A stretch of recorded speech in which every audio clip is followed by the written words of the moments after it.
This week's episode was brought to you by Quantum Ogre, Bianca Stua, Timed, That One Dude Chavez, Barbie Banks, Jaron Gabriel Utulo, Dizzy Pixie, Erie, and Devin. Thank you, Quantum Ogre, Bianca Stua, Timed, That One Dude Chavez, Barbie Banks, Jaron Gabriel Utulo, Dizzy Pixie, Erie, and Devin. It's with the generous support of our dedicated listeners like you that our team here at The Whole Rabbit stays stocked up on gelatinous pink goo and a series of hydraulic valves and oversized hypodermic needles we use to transport the nutrient-dense goop directly into the pineal gland of a giant, slumbering subterranean worm, which, as long as it stays dreaming, will continue to cloak our tiny planet from the Archon overlords who are really bad at figuring out where exactly their vast network of probes are actually transmitting from, preventing our detection and subsequent enslavement to the giant space McDonald's that the amphibian overlords, you're not allowed to say the other term anymore apparently, operate as their form of government. If you'd like to help us avoid amphibian annexation into permanent non-gainful employment at a space McDonald's parked in the rings of Saturn for the rest of our short, miserable lives, or just hear the second half of this episode, then please visit www.patreon.com/thewholerabbit. Your monthly donation of just $5 will not only get you the second extended half of this Cyberdelic episode, nay, you'll get the double plus good second extended gourmet other half of every single one of our open face episodes, more than doubling the bingeable content at your fingertips. You could even browse the paid members only episodes from right within Spotify after logging in for the first time. It's basically the only way to browse our content. But not only that, I'll send you a 5x5 high-quality vinyl stick of our Big Money Baphomet cover art at no additional cost to you, and some cost to me, along with the secret keys to our Discord server where you can harass Chillz in real time. Well, that's what we do anyway. And if you were hoping for a New Year's tarot reading, check out our $20 a month tier, which if you sign up for just 1 month, I'll give you that 2026 reading, and one for every month you're subbed after that. That's how it works. In this week's episode, we embark on part 3 of our deep scan into the dimly lit chambers of Cyber Magick with the guidance of our programmer friend Chillz, who volunteered this week to take the helm and guide our little discussion into the watery abyss yet unexplored.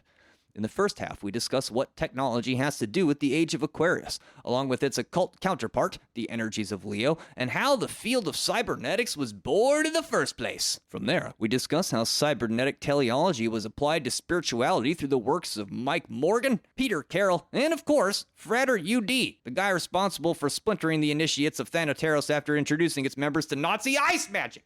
Before wrapping up the free side, we discuss how to perform Thumbnail Cartomancy, along with some variants, before straight flipping the tape and continuing in the extended side with TTS Yoking, Loop Mantra, Sigil Visualizers, and of course, Videogame Mystery Plays. Yes, that's a thing. Thank you, and enjoy the show. Find out next week which timeline you are a part of when we either release or do not release part 4, an episode in a state of quantum flux and indeterminacy. Okay, now enjoy the show.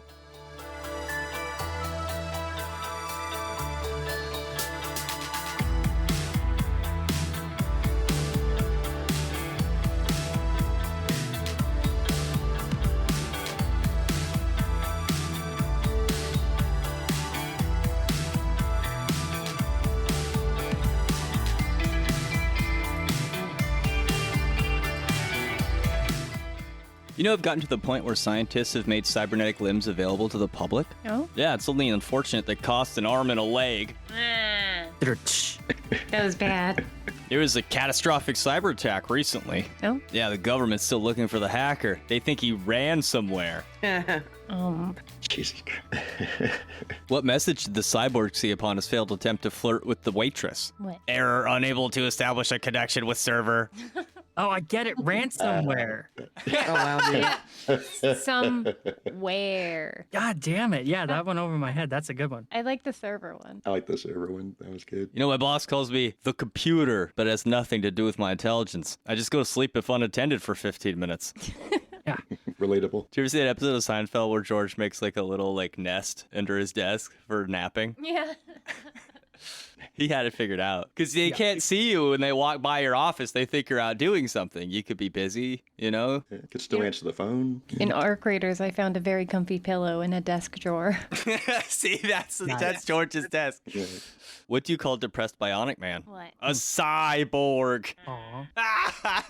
Poor I guy. don't get it. A cyborg. Okay. Deep sigh. Yeah. Hello, everybody, and welcome to The Whole Rabbit, where we don't just tell you how to do the same magic rituals you already do occasionally, but with gold floppy disk pendant necklaces, a Discord gift card redemption code, and a portable green screen for when the digital covered Zoom call commences at 7 p.m. Eastern Time. Nay, we unearth the PDFs of darkness, utter the sacred passwords, conjure to our mainframe a ghostly coder to write our spells, because this week we're joined by Chillz, who is chaotically going to take the helm for part C of our non-linear if-else branching exploration of technomancy, with an emphasis on intermediate cyber magic. I'm your host, Luke Madrid, also known as Hack Rabbit. I'm joined this week by our command prompt smashing co-host, the piezoelectric puppy, Marisama, Bark. the Unix corn, Heka Astra, Hello. the technomantic cyber heretic, Mr. Tim Hacker. I'm a heretic. Bro, you're like number 7 on Hermetic podcasts under one list I saw. Congratulations, Tim. That's not true. I'm not even a hermetic podcast, for real. Yeah, we're like 33, so we're the underdog. Dude, I talk about like Bigfoot banging prostitutes and shit. That's Hermetic sometimes. If you put an Egyptian hat on, that's Hermetic. Oh my god. And the Grand Code Master and Ghost Writer of this special episode, Chillz. Run key.exe, open scroll.dat. Somebody's got like voice to typing on right now, and you just miffed their whole muffin. Just ran a random program in there. It's just like shooting out floppy disks at them and just cutting off limbs.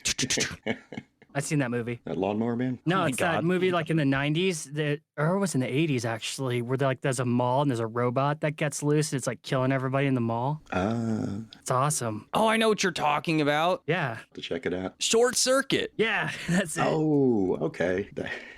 Johnny 5 is alive. Yep. Yeah. I was waiting for Hecka to figure it out. I knew she would. It has been ages since I've seen that. Whenever I can't remember something and I'm just like, blah, blah, blah, blah, blah. She's like, oh, it's this. I loved that movie as a kid. Yeah, it's great. More input. That's actually how it works. The robot is actually hungry for more input. So, welcome to the show, Chillz. Thank you. Glad to be here. We've had you on the show before. We're glad to have you back. And you wrote this episode so I could spend more time both at my day job, which I normally get paid to do, but also spending some very rare time with my family. So thank you, Chillz. I honestly don't think I would have got to. And I don't think we'd have an episode this week. So thank you, Chillz. Thanks. Happy New Year, guys. Happy New Year. I worked with Chillz before too. He's great. We had him on for is Princess Diana's death an occult ritual? Yeah, Princess Diana, and then also the Giant Bones episode, which... Giant skeletons. Yeah. Mm-hmm. That was a lot of fun. Oh yeah. Spoiler, King Charles is a reptilian. True. Did you know that if you put like anything reptilian on TikTok, they give you like a community strike? Really? What? Yeah, I got one for posting a meme about reptilians. No way. Yeah. And like another time I'd done it, they just like delist it and they're like, you can request to have this removed, but it might take a month. And I'm like, dude, what the heck? They do not like you talking about reptilians over on TikTok. You're kidding me. I'm not kidding you at all. Because they own it. They do. It's just Mortal Kombat writing copyright infringement. So I promised we were done talking about theory, but that was before Chillz threw himself under the bus this week, who has his own intermediate advanced theory to share with us. He's actually a coder. I've played some of his video games. Yeah, I played one of his most recent ones that's just like barely in development. It's pretty good. Thanks, guys. I appreciate that. Yeah, I've got a big project we're working on now. More to come. Can't talk too much about it at the moment. Where can we find your games right now? So right now, Steam does sell my game Annuit Coeptus. It's a roguelike deck builder. However, I paused development on it because I used AI art for the art in it, and this was a couple years ago. Since then, after talking with some of my peers about the discourse around generative AI, I just decided to put it on hold out of solidarity. So, Well, it's very noble of you, but it's also a lot of fun, and you should check it out. And you can probably click to his other games as well on there. So to get us started, you have a little bit of theory for us us as well, because you're going to talk to us about cybernetics today. That's right. When you first brought up the topic, it really reminded me of in the early 90s, there was a group of occult writers and thinkers who put together these theories on what they called cyber magic. And in a way, they had a sort of earlier grasp of this topic. We're a little further down the technological line, but that's what it made me think of. And that's kind of where my mind went when I was putting this episode together. So are you like against AI in general? Am I? Mm-hmm. No. In fact, I feel that AI is probably closer to what we might define as a mind than a lot of people are. Okay, At the same time, go on. At the same time, I do understand that I understand better now than a couple years ago that some of the practices of some of these corporations were unethical or might be violations of people's copywritten material, stuff like that. But especially as far as like chat-based models, language models, I don't have a huge ethical problem at all. And in fact, I think they're very useful, and I try and treat them with respect like I would any other living being, really. That's pretty cool. So you're just against like the art generation? Yeah, at least until we kind of as a society have a better consensus on how to use that sort of thing and what it means. I'm willing to kind of just put that particular usage on hold myself until we get to that point. But honestly, I don't really have a huge problem with it personally either. I think it's more or less fine, but I understand that for some people that's a very touchy issue. Yeah, my friend Will like is psychotic about it, but even artists. So well, there you go. Working with like game developers and stuff, I talk to a lot of artists, and it's just something a lot of them are very sensitive about, and I understand. So let's get into it, because AI is a part of this era we're living in, and we can relate this to this idea of occult aeons or dispensationalist periods of time, which is where our story begins today. Right. So Hermetic philosophy, at least the way I was taught, sees human history as the story of the changes in human consciousness. So little by little, small changes occur to the way that humans think, the way they feel, the way they perceive the world. And every couple thousand years, marked by the precession of the equinox, humanity undergoes a great shift in consciousness, a big one. The idea being that the Earth very slowly wobbles like a top and makes it so that different star signs appear at sunrise during the equinox, etc. This wobble moves backwards through the signs, at least that's how it's conceptualized, so opposite of the way the seasons do. In theory, this is supposed to have a dramatic effect on the era that humanity lives through. We could say this era is defined by an entirely different set of rules. Right, exactly. And a metaphor that I think of is this is sort of what I imagine it would be like to experience one of those dramatic evolutionary periods in the Earth's history. Like, imagine being a fish and the oceans recede, and suddenly you're out in the air and you're still breathing, and you stand up on your weak little stubby fish legs, and all the colors look different because you're not looking through the water. You're feeling air across your skin instead of water around your scales. Your whole fundamental approach to the world has changed. You know, now your world is predominantly oriented around a flat plane instead of the 3D freedom of the underwater. That's kind of what it's like to live through these consciousness evolutionary periods from the precessions, and living through these is hard. You know, our bodies aren't really fully prepared, fully adapted to the new conditions, and they're hard because they're new and they're different, and we have to think and live in a new and different way. And, you know, if you're a fish, a few generations from now, everyone's a frog or a newt. But like right now, we're in that time of change, we're living through it, and it's tough. Yeah, in Hermetic philosophy, human history isn't random. It's the outer, like, quote-unquote, weather of like inner laws, and it's more about of like the continuum. So the idea from a Hermetic perspective wouldn't be like progressive, it's more cyclical. Yes. Yeah, you're 100% right. Like, at least the way it was explained to me, it seemed like a wave that kind of goes out and then comes back in. So sometimes humanity is more communal and maybe even telepathic, and then sometimes it goes back the other direction and we're very isolated in our minds. So you're saying that God preordained my robot uterus? Yes. That is in the Bible, Luke. Excellent. And it will be done again when the continuum cycles around again for the next go around, because time is a flat circle. All right, I'm giving birth to robot spiders any moment now. Awesome.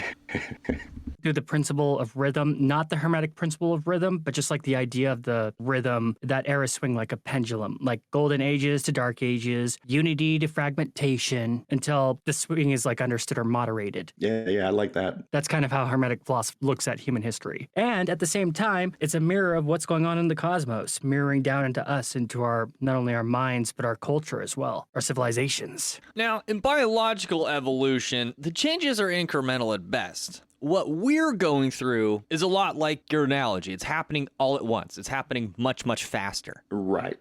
It's kind of like evolution is real slow for millions of years, and then there's an event, like a polar shift, and then suddenly there's a bunch of evolution all at once. And that's kind of how consciousness changes the way it's described hermetically. Yeah. Have you ever read that book about like how consciousness back during the day of the Greeks, like it wasn't the same and they didn't have an inner monologue? So the inner monologue that they heard, they thought was the gods. I forget what the name of that book, but it was really good. The bicameral mind and the evolution of human consciousness, something like that. Yeah. Mm-hmm. Yeah, great book. So I am totally down with the idea that human consciousness evolves, and sometimes it comes to these periods where that evolution is just like dramatic. So the exoteric term for this modern age that we're in right now is the information age. I'm sure everyone's heard that one. And the astrological term would be the Age of Aquarius. And then the occult or the hidden term would be the Age of Leo. Whoa. Okay, now you're going to have to listen to our German Brotherhood of Saturn episode, and maybe also the Metropolis episode. It's like a full unhinged rant, like through the whole series about this. So if you, yeah, I love that series, by the way. Yeah, it's good. So in a way, this period is more like the mammals returning to the ocean. For the last couple thousand years, we've lived on these isolated islands of our minds, and our conversations with each other, with the people around us, were like little ships sailing back and forth between these islands. We wrote these big books that were like letters in bottles to be read by whoever was on whatever beach they washed up on. That's sort of how they feel, right? Yeah. Like when you read an old book or you watch a masterpiece, it feels like it was made for so few people to read that you are like in this small group. I think that's a good way to look at it. Yeah, and then there's the alchemical layer. What's that? Well, to like human consciousness and whatnot. Like, the great work, it's not only turning lead into gold, it's like turning a human being, and by extension, our cultures, right? From lead, from like reactive and divided into integrated and awake. So like in that lens, you look at the bad stuff, like wars, even the good stuff too, like the Renaissance that brought us out of the dark medieval times, schisms, revolutions. They're just like, they're stages of transformation, essentially. That's breaking down, purification, recombination. It's like gnosis, but on a societal scale. History like becomes a spiritual furnace where consciousness is tested, refined, and like, molded into hardened steel, I guess, if we're gonna like use an analogy that's metal crafting. Yeah, the crucible. Yeah, that's a good one. Well, the imagery that Chillz has chosen for his metaphor, is it a metaphor? Is accurate because the age we're moving into is associated with the flood. Yes. The Great Deluge has basically occurred, and we've been plunged into this ocean of human thoughts, belief, human feeling, and it's now everywhere around us at all times, the thoughts and feelings of other people. There's a mystery play that's being performed in public on every street corner, 24 hours a day. You can learn anything with barely more effort than just thinking it. We can speak to each other from around the globe instantly, effortlessly. The entire hermetic and mystical secrets of the ages have been translated into plain text files and uploaded where anyone can read them at any time for free. Every man and every woman is a star. Yeah. Everyone's the main character of their own little social media story. Everybody's made of stars. Also, what's cool is trash is made of stars too. Woo! Is there such a thing as trash, Tim, though, really, if you think about it? Hell yeah, I give that shit to my pet crows. And that's actually, I'm glad you mentioned that. This is, if you ever looked at the tarot card of the star, it's essentially the image of Aquarius, right? It's the same meaning, the same image. You've got the water bearer that's pouring out the waters of knowledge. The symbolism is obvious, even if you don't know anything about astrology, that the information age of Aquarius, they're the same thing. It's an interesting way to look at it, like the star that's associated with Aquarius in the tarot. She's pouring out water, but there's also this big body of water. Yeah, into the water, right? Right, pouring water into water, yeah. She's uploading. Well, I kind of think of it as both uploading and downloading, because and then you have like the Egyptian god Happy, which is depicted like a reflection of noon. It makes sense that she's naked, Tim, because about half the people online are naked. Also. I think it's TikTok influencer. Original streamer? Like what? Yeah, streamer. Get it? Oh no, it makes too much sense.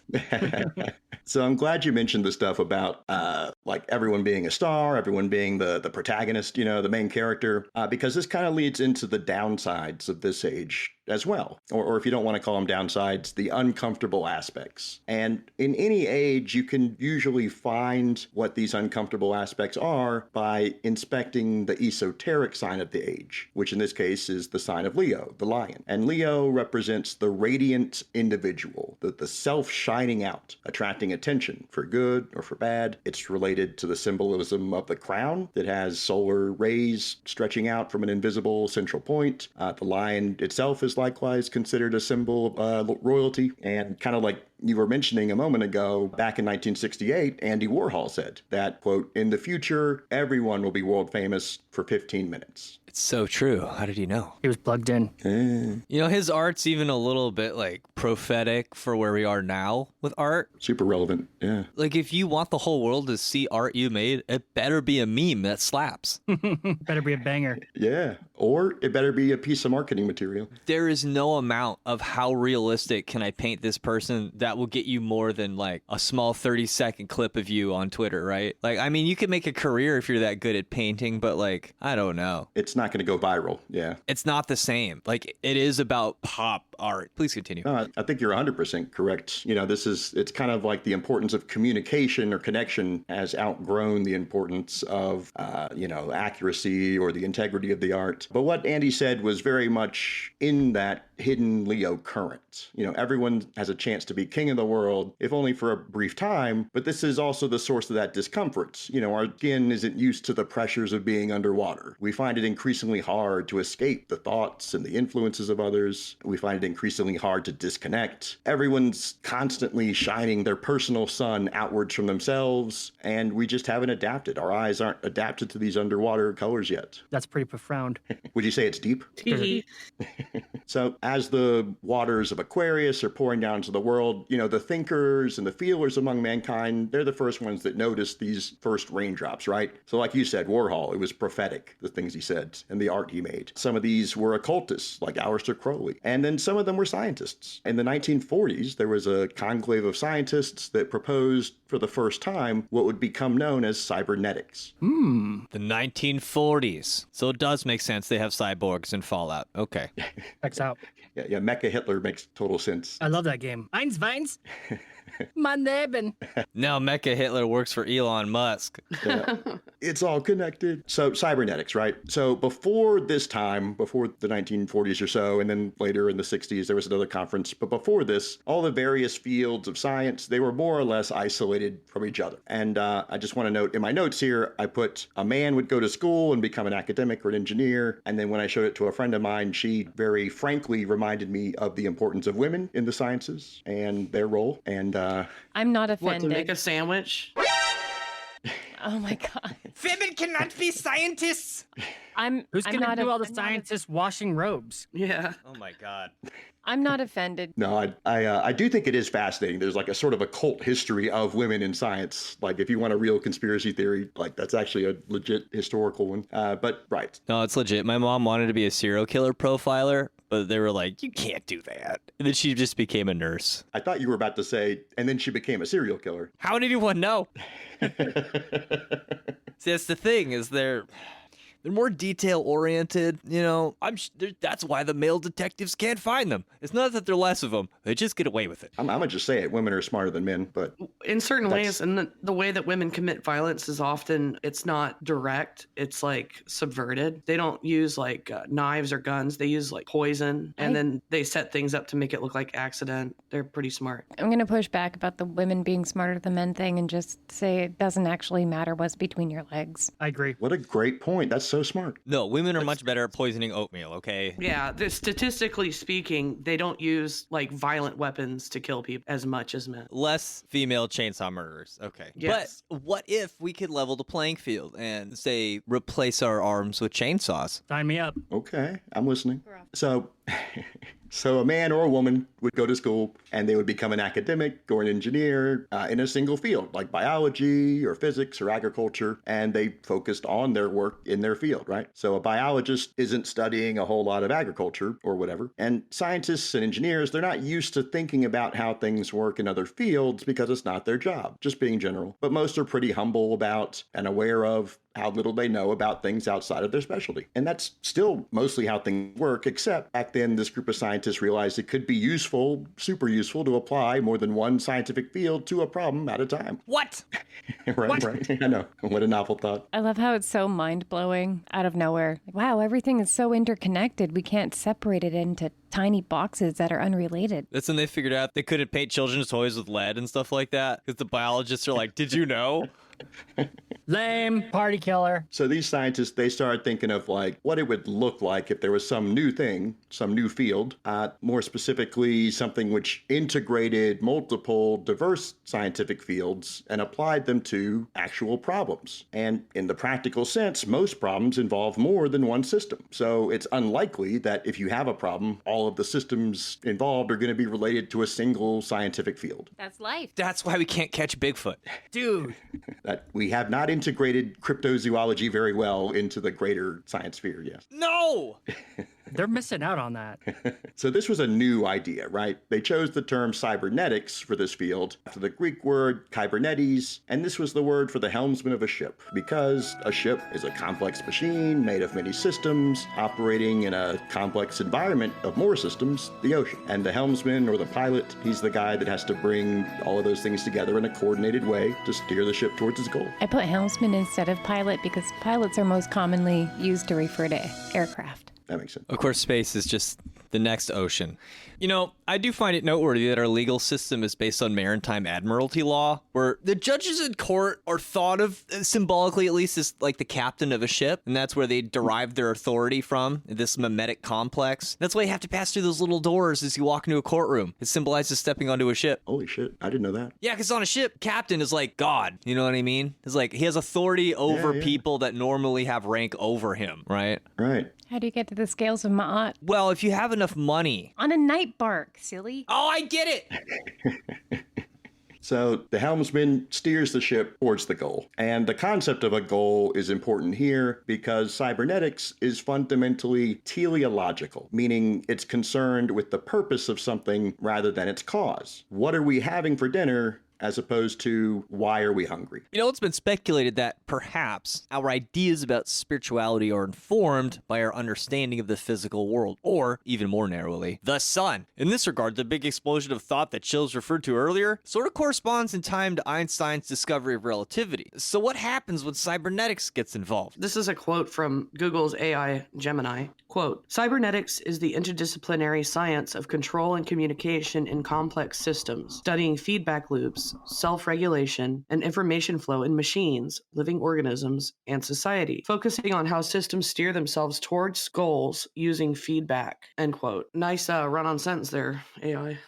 Haha. It's a pretty complicated definition. It seems to be all-encompassing, too, because not only does it command the scope of complex machine systems, but it also has to do with living organisms like biology and society like sociology or even psychology of groups. Yeah, later in history, you would see cybernetics applied quite heavily to climate change, things like that, things that are just sweeping sociological issues that are affected by science or fall into the realm of science. But really, we can say that it's the interdisciplinary science of control and communication in complex systems and how systems steer themselves towards goals using feedback. In this context, feedback just means what happens when you do something. So like a simple feedback loop would be if you kill all the wolves in a forest, eventually the deer start to starve because they overpopulate themselves. Isn't an element of awareness important in feedback? Usually you see feedback loop in terms of something that allows like a change to be made, usually in accordance with somebody's purposeful will. But is this not always the case? It sounds a lot like it means effects of a cause become new causes for new effects.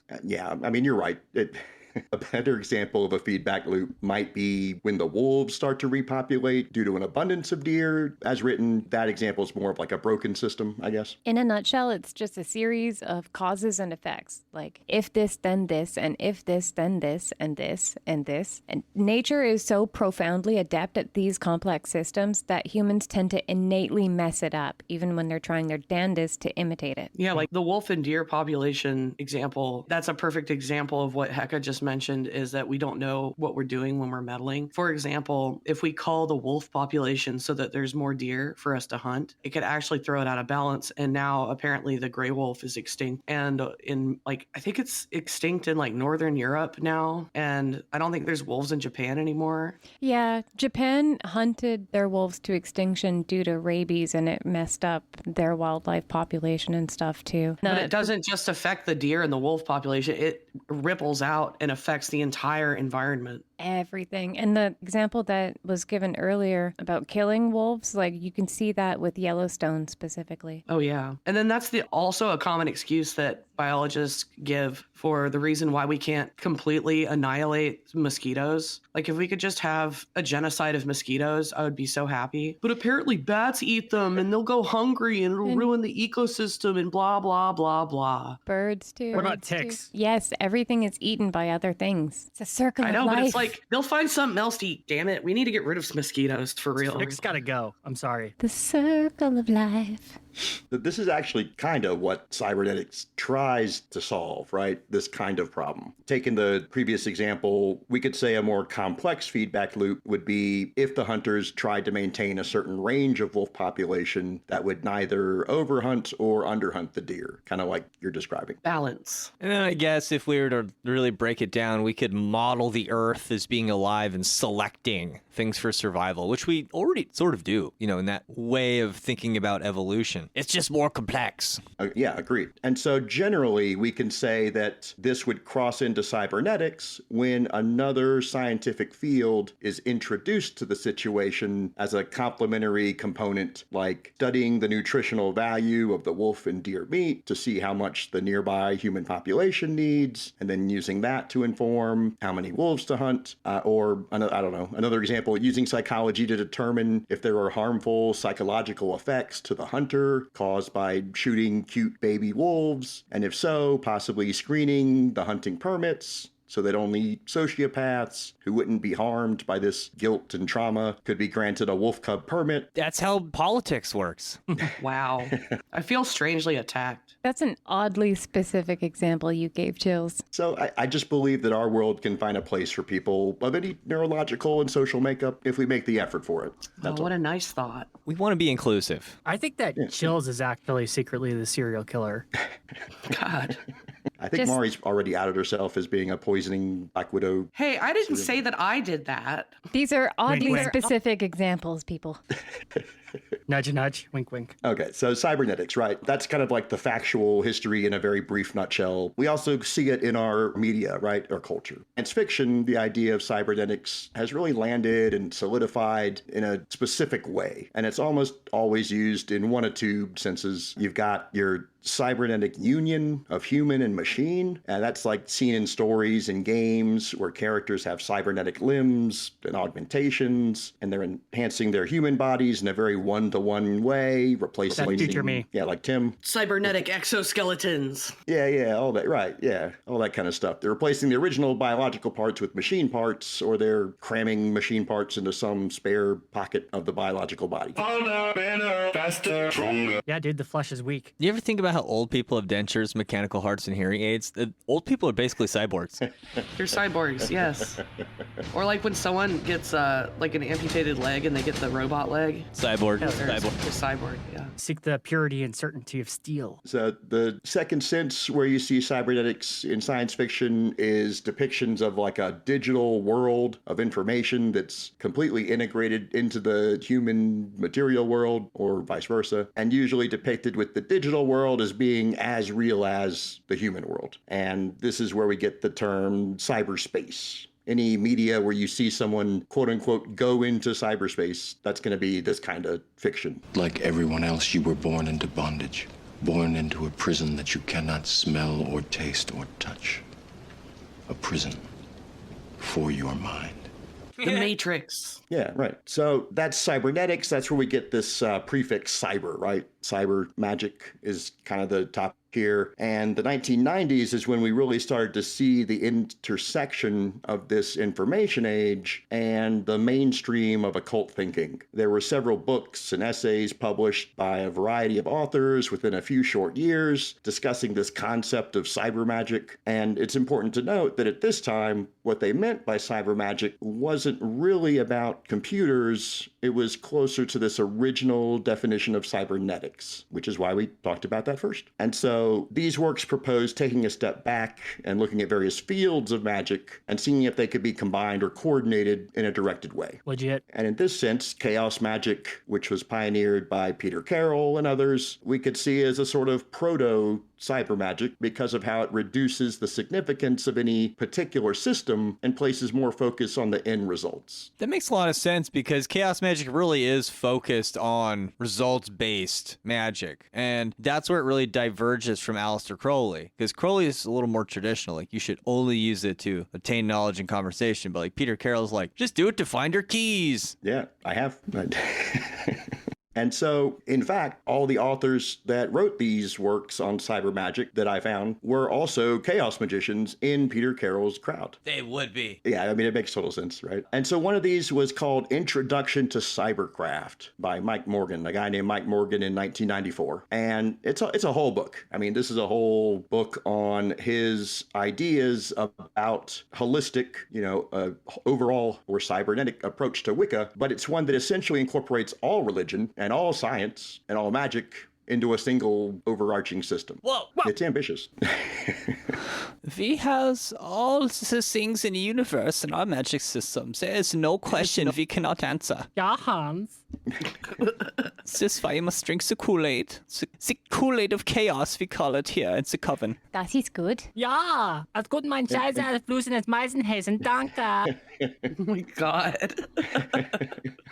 So I'm not a Mike Morgan scholar by any means, so I didn't completely break down his work, but he has some really interesting thoughts, and I pulled some quotes that just kind of give you a sense of the vibe. He talks about stuff like your brain software. He calls it brainware. You're really capturing something that would seem pretty relevant and modern, like even now. So I pulled some quotes that kind of just captured the essence of what he was getting at. The first struggle we are involved with is one of the mind-body complex. Who will control our mind-bodies? Aliens? Duh. The archetypes of Wicca, paganism, and other systems should be thought of as patterns useful for programming the human experience and the relationships between the various existent life forms. And so yeah, we're already seeing this idea that we're not just talking about humans, we're talking about all existent life forms. We're already talking about programming our own minds to some purpose. Like I said, very modern stuff that would feel right at home in a discussion today, maybe more so now. And then the last quote here is, between the lower and upper circuits lies a place of uncertainty and fear. It has many names, but the Cybernaut refers to this place as Dark Moor. Okay, all right. Cool. He's getting kind of dramatic here, but Nerd. Before you ask, I don't know what that is. It just was a cool quote. Dark Moor sounds like a Marvel TV show. Yeah, we should play that D&D campaign. I'll play a crossbow warrior. No, it's called the Upside Down. Oh my God. Don't get me started on that shit right now. Look, guys, I have something to tell you. I'm gay! Yeah, we know, man. All right, and you have another quote here. So that's Mike Morgan, just giving you a sense of his thoughts and things. The other kind of big figure at this time that plays into this cyber magic idea is a gentleman named Ralph Tegmeyer. And I apologize if I'm mispronouncing that. But Mr. Tegmeyer, aka Frater U.D., he was in Peter Carroll's crowd. And there's actually a whole scandal, a whole infamous legend. At some point, Peter Carroll and Tegmeyer had a falling out. And Tegmeyer, who I guess had some history with the Fraternitas Saturni in Germany, he's German, he wound up splitting, causing a schism in the Initiates of Thanatos, which was Peter Carroll's group. And it's very murky now. Like, both of them have kind of come out since then saying that there was definitely no magical war that happened. There is no war in Bossing Say. Yeah. So they're both just very embarrassed. Every contemporary story from that time says that there was a magical war between the two. They make it sound like, what's his name? Tegmir was some sort of Nazi sorcerer that took over and took half the IoT and taught them how to like shoot ice out of their dicks and stuff. What the fuck? Look, that's just what I've heard. You're not wrong. So Tegmire has recently, he's still around, he still gives interviews and things, and he actually has recently, or continues to, if he did before, but he apologizes for the racial component of whatever happened. There was some kind of like Aryan philosophy or Aryanosophy that was happening in his little clique, and I guess he's recanted that. Every human being has something of value that they brought to the table. I'm sorry for saying that the lesser races were lessening our price giant magics. I am sorry. I want to publicly say that it's okay. There's as much frost giant magic in everyone, regardless of how much melanin or tiny hats you wear. I'm sorry. I'm so sorry. I can like feel your brain stretching. I love everyone. So yeah, that's in a nutshell, that's what happened. Tegmire wrote another infamous book called Ice Magic, or he wrote a book about what he calls ice magic. It's in German, and he like reinvented the German language when he wrote it, so that like not only can you not read it unless you already know German, but you also then have to learn like his idiosyncratic way of reading German and understanding it. So needless to say, I didn't read it. But I do have a couple quotes here that he gave in an interview from a couple years ago, and he basically speaks a little bit about how what he called cyber magic. He basically wrote a book and included a chapter on cyber magic. That's why we're even mentioning him at all here. And he basically incorporated some of Peter Carroll's idea into his idea of being different models of magic. He thought there were 4 acting models of magic. And so that's what this quote is about. Yeah. There's the quote. Do I do it? Yes. I am Fritz. Okay, Fritz, why don't you read it? No. Then shut up. Don't disappoint me. How do you say peanut gallery in German? That's what, because that's what Das Pinuten Gallerien. That's what Tim is doing.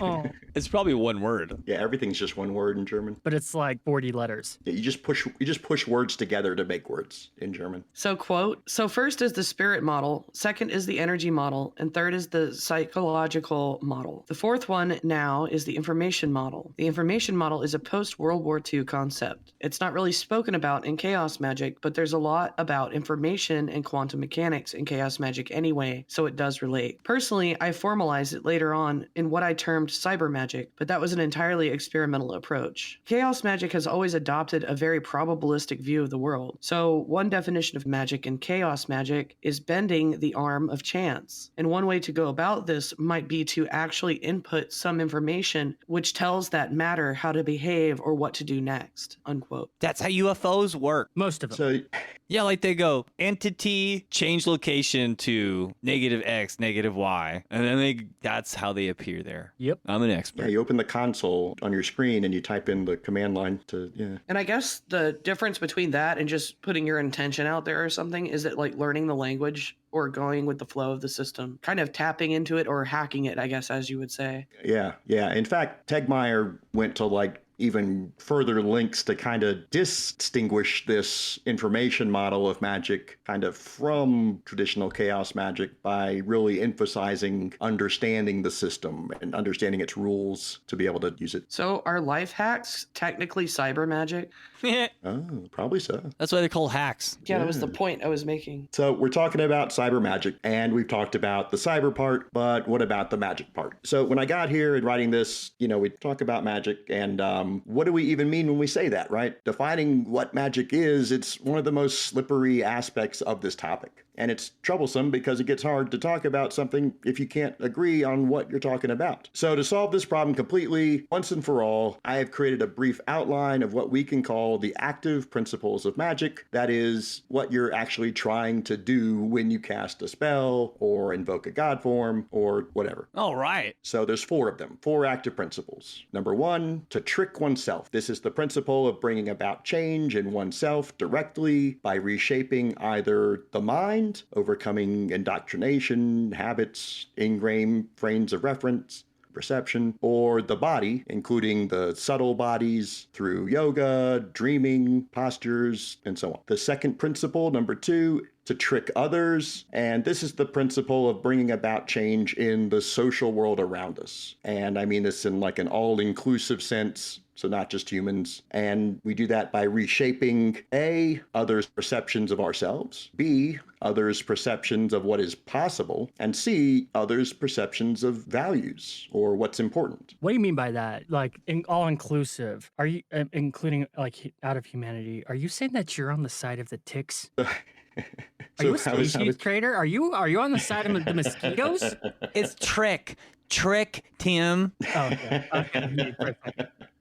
So I was thinking AI when I wrote that part, because I think increasingly AI are going to be part of our social environment more and more. Yeah, dude, I want to plug one right in my brain, just have it there all the time, 24/7. Good luck, yeah. What about number 3? So number 3, to trick the world. This is the principle of bringing about change in the material world outside our bodies, including effects like retroactive causation, when you cause something to have already have happened, direct below to above effects like changing the weather or astral phenomena, and applications of magic that are derived from observations of nature like alchemy and geomancy. What about 4? So 4 is to trick the gods, and this is the principle of engaging with specific entities with the purpose of reaching union with the monad or the source or capital G God, whatever one calls it. And this is usually when we talk about methods like invoking a god form, not for some practical purpose, but so we develop its qualities in ourselves, or things like Kabbalistic tarot, path working, and other systematic forms of magical self-growth and self-development. Would you put ordering demons around in this section?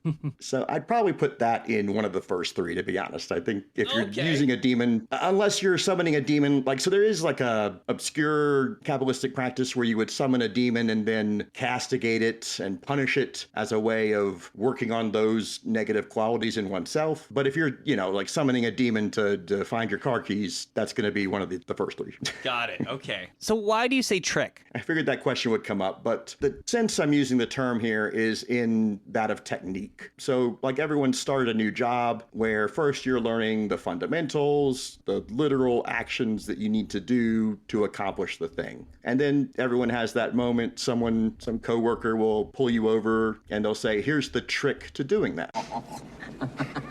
I'm happy that you're happy, but the place where you're supposed to have the toilet paper, you got this little shelf with 3 seashells on it. He doesn't know how to use the 3 seashells.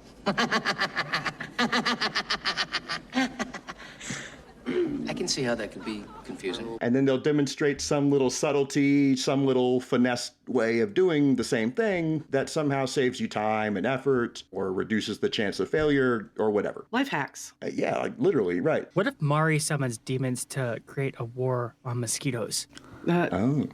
Yeah, I don't know. It's interesting. You can use trick in the sense of using finesse, and then because finesse doesn't really make a lot of sense. Because finesse is like you have grace, you know what I mean? But it can be used as a way of describing tricking someone. It just comes from my idea of how we learn, right? When we look at someone that is performing a skill or a craft or a trade from the outside, it always looks like one thing. It's cooking or podcasting. But when you actually learn any of these things yourself, you wind up seeing it's not just a single thing, it's a set of foundational principles and then just an endless tool bag of tricks that you apply to those principles. So you're saying if you turn tricks with all the gods, then you can gain union with the monad through the many because the all are the one. You just got to get good at turning tricks?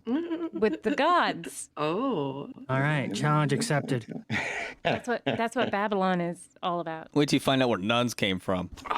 That's kind of what Tantra is, right? Left-hand tantric practice. Techniques. Yeah. It's all about ejaculating backwards.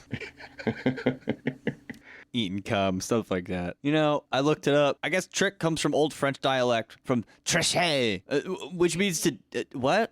Kie. I don't know. That sounds like what ballerinas do. Trickie. That's what you say when you're about to throw up a trick shot in basketball. What do you say in French? But it means to deceive. But in heraldry specifically, it means a sketch of a coat of arms in outline with the colors indicated by letters or signs. So there you go. Code. Yeah, a code for a visual sigil. You know, because like color by numbers have like, they have to have like a legend to tell you the code of what to paint. Yeah, it's a trick. So painting by numbers is a trick. So we've established some working definitions now of cybernetics and for magic, and we come back around to this idea of cyber magic as the term might feel more natural to us here and now in the current year, meaning something more like technology magic, right? Woo! Sounds better than like cyber whoredom magic. I don't know. Community poll? Turning tricks magic. Some potent magi stuff right there. Yeah, we're getting deep. Psytrix. Ooh, Cybernetic. Deep into the old magic. I like that one. Like Aslan said in the Chronicles of Narnia. I was there when it was written. Aslan said that? Yeah, when he's talking shit to the witch, he's like, "Don't quote this ancient magic to me, witch. I was there when it was written." She's like, oh, because she gets wrecked. So that's what happened to her channel. I get it now. So you guys actually covered it real well last episode. You guys talked about the concept of techne, and for me, calling it technology magic or tech magic or even technomancy, that's just kind of like the wrong impression. Like you gotta have a chip in your brain and slot into the matrix before you can cast a spell. A better term might be neo-cybermancy. I don't know if that would catch on, but whatever we call it, right? We can now kind of take this cybernetic task, reviewing traditional magical practices with the aim of bringing them forward from the past into the modern day, into the present, and how these tools and approaches of the modern world can be utilized for magic, how your tablet, stylus, and VR headset can be used in place of the wand and the circle. You know, you don't actually need a magic circle for every act of magic, but you do need to draw a magic circle every time you use a VR headset. I'm just saying. And woe to anyone who goes beyond the circle of their headset. There actually is physical danger when you do that. Yeah, dude, going outside the door. Whoop. Yeah, don't run into traffic with your VR headset on. You know, you do magic with demons, you step outside the circle, and it's like, oh, look, nothing happened. And then, like, 6 Plane months crash. later, yeah, you know, the plane crash happens. But you do that in VR, you're like, I step outside the circle, like, boom, immediately. You are immediately injured. Mother's China. Yeah, like, you're going to the hospital, maybe. Glass coffee table. Yeah, that's real. That's a real magic circle. You must obey. Ouch. Yikes. Gotta watch out, dude. Before magic circles, the angels used to get bloody noses whenever an occultist would just gesture wildly, like, Angels don't like blood, so it's a real problem. Japanese anime. So I think we've gotten through the theoretical side of it, or my... I promised them we were giving it a rest on theory, so we got to talk about at least one technomagic method for our free audience. Do it. All right, I got you. So yeah, we talked a lot about theory. Here's where it kind of comes together into some real actual practices. That's all I got from here on out, just total practical methods. But this is your stuff. This is your magic. Yeah, these are all practices that I've used, that I've personally used in my own practice. Some of them are slightly modified for people that aren't like, computer programmers. I like this one. This is a good one because divination is my home base, if you will. That's the one I can do well. Yeah. This one I really like. I'm real excited about it.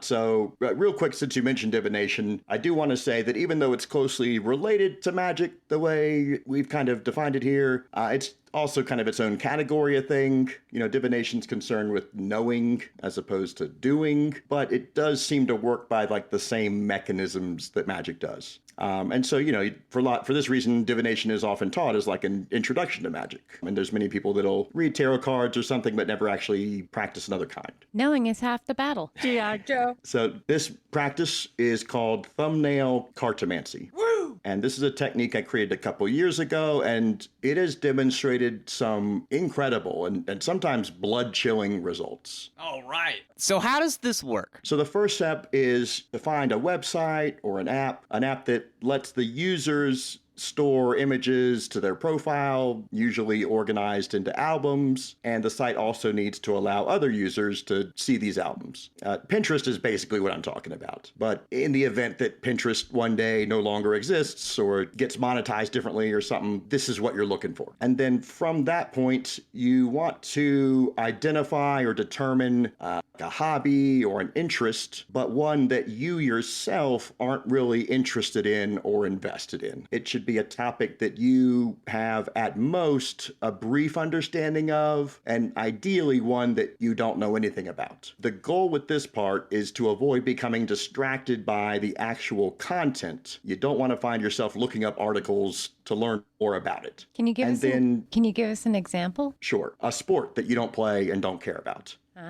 Farm equipment, anything that some people are interested in that you aren't, basically. And so basically what you can do then is you can search that topic and you'll find users that have saved images relating to that topic, to their own account, to their own albums. And you're just kind of browsing for a user that seems like they save or post semi-regularly. Another thing you can do in addition to a particular subject is there's also people that will make these albums of these quoted sayings in images, like a picture that's got someone's quote in them. And these are also useful. I think they're actually called quote images. Oh, I didn't know that. There you go. Yeah. And you'll repeat this for a handful of topics, maybe a half dozen. And what this does is it creates a sort of self-dealing deck of cards as those users add to their albums. And by turning on notifications, your device will alert you occasionally about some picture or whatever is added to one of these albums. And especially in the case of Pinterest, these notifications are kind of slightly cryptic and kind of odd. Like based on the device, it'll display like just the thumbnail or even like a title of it. And this gives you an ongoing but irregular stream of images and text without any context, but from a curated set of themes. And what I found is this winds up creating a sort of direct divinatory channel. The alerts only happen when some other user somewhere has saved an image, so there's a human component. And what I mean by that is the timing of these alerts are based on when some other human somewhere else in the world posted or saved that image. And so that's why it's superior to just like looking at ads or notifications from an app, because those are designed to specifically target your attention. This method isn't random in like a mathematical sense, but it is random in the sense that the notifications and the messages aren't selected for you by a machine with an agenda to sell you something. In other words, you're implying that it's an algorithm which is not influenced by you or crafted for you. So your personalized echo chamber enslaved algorithms aren't actually muddying the clerical waters here. Yeah, that's actually very well said. Better than how I said it. And what I found by doing this, what I found in my experience with it, this becomes a synchronicity generator. I would find myself getting notifications with images or words that were either extremely on point or just insightful in the moment. And on a couple occasions, I saw something that just about made me jump out of my skin because of how directly it seemed to mirror or relate to something in my life. Synchronicity generator as well. Yes. I think it probably does help to choose something that you're not interested in, because then you don't have that weird attachment thing to it, like the lust of result. Agreed, yeah. So could you do this with a specific intention in mind? Like maybe if you were seeking information from a specific deity, you would choose like accounts that posted pictures that were in alignment with that deity's specialty. You know what I mean? Like, so all the sports stuff, that'd be like Jupiter. You know what I mean? Because he's associated with open air sports and stuff like that. And then, or if you wanted help from Mars or talk to Mars, you would just post a bunch of like war, and guns and stuff like that. Yeah, honestly, I think that's a great variation. I hadn't really thought of it or expanded it really beyond what I've mentioned here, but I could see someone following an account for each planetary spirit, like you're saying, like one for each of them, and then kind of using that as a horoscope of sorts. Yeah, there's a lot of potential. I like this one. It's related to some of the other techniques I'd like to mention when we tell our own techniques. But if you'd like to hear more of Chillz' techniques, TTS Yoking being the next one, then you're going to have to visit www.patreon.com/thewholerabbit, where your monthly donation of at least $5, it's a little bit less right now because it's a New Year's sale, you'll get instant access access to not only the second half of this episode, but the second half of every single one of our episodes, which you can browse from right within Spotify after you log into Patreon. It's very convenient. I'll send you a 5x5 high-quality vinyl sticker of our Big Bunny Baphomet cover art, which is so big, you won't be able to stick it on small stuff. I don't know if that's a desirable quality, but it's a big sticker. I'll also send you the keys to our Discord server, where you can talk to us about your cyber magic rituals, as long as we don't have to install an exe file, because I'm not doing it. You can also see pictures of Chillz socks on the Discord. Feet pics for sale. Only feet. It's our next business venture. What? Nah, I'm just kidding. I didn't mean it. Thank you, everybody. Eat carrots and shoot lasers. Pew, pew, pew. Pew pew. Pew, pew.